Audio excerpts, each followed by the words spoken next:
Ladies and gentlemen, right now there are 201 Ukrainians in the Middle East and Gulf region, and another 34 are ready to deploy. These are military experts who know how to help, how to defend against Shahid drones. Our teams are already in the Emirates, Qatar, Saudi Arabia, and on the way to Kuwait. We are working with several other countries. Agreements are already in place. We do not want this terror of the Iranian regime against its neighbors to succeed. And I sent these military experts at the request of our partners, including the United States. In fact, this is a part of drone deal we proposed to the United States, which we worked on together and which is still on the table. And we are ready to offer similar deals to all our reliable partners. The war in the Middle East is opening a surprising new chapter, and at the center of it is a country that is already fighting for its survival: Ukraine.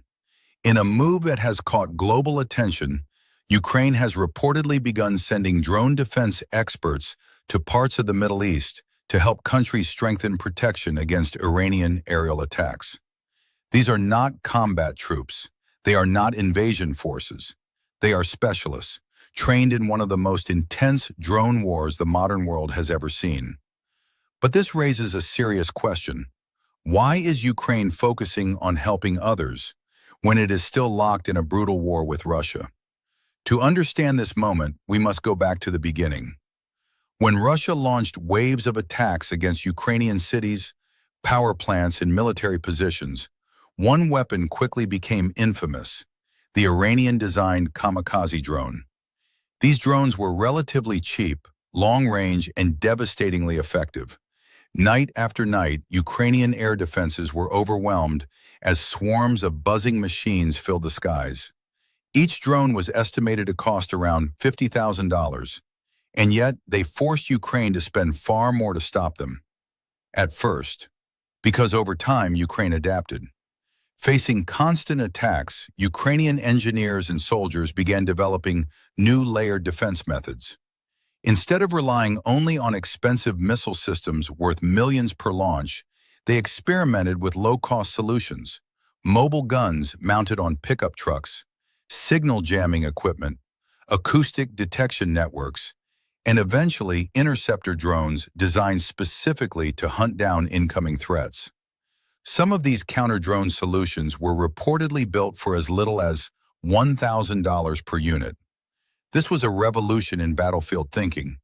Rather than matching expensive technology with even more expensive defenses, Ukraine focused on efficiency, speed, and mass deployment. The goal was simple: make defending cheaper than attacking. And in many cases, it worked. Over months and years of trial, failure, and innovation, Ukraine became one of the most experienced countries in the world when it comes to countering swarm drone warfare.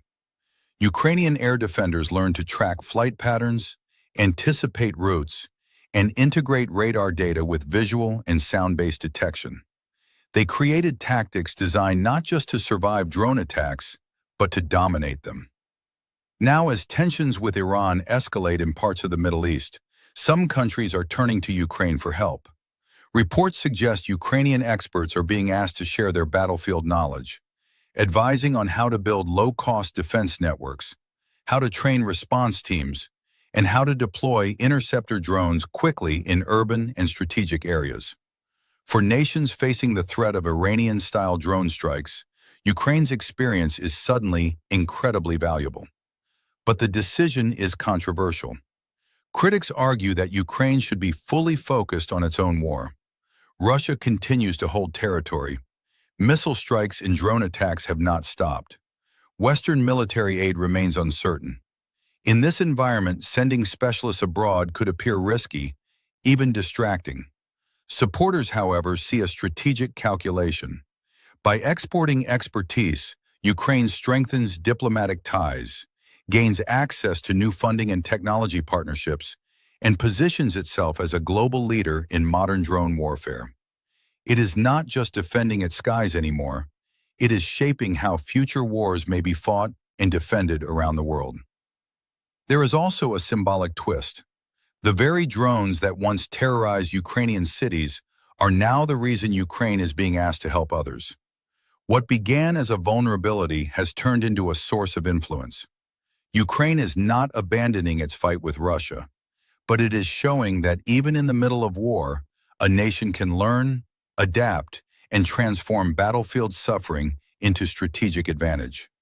And as cheap drones continue to redefine modern conflict, the lessons Ukraine learned under fire may soon determine who controls the skies far beyond Europe.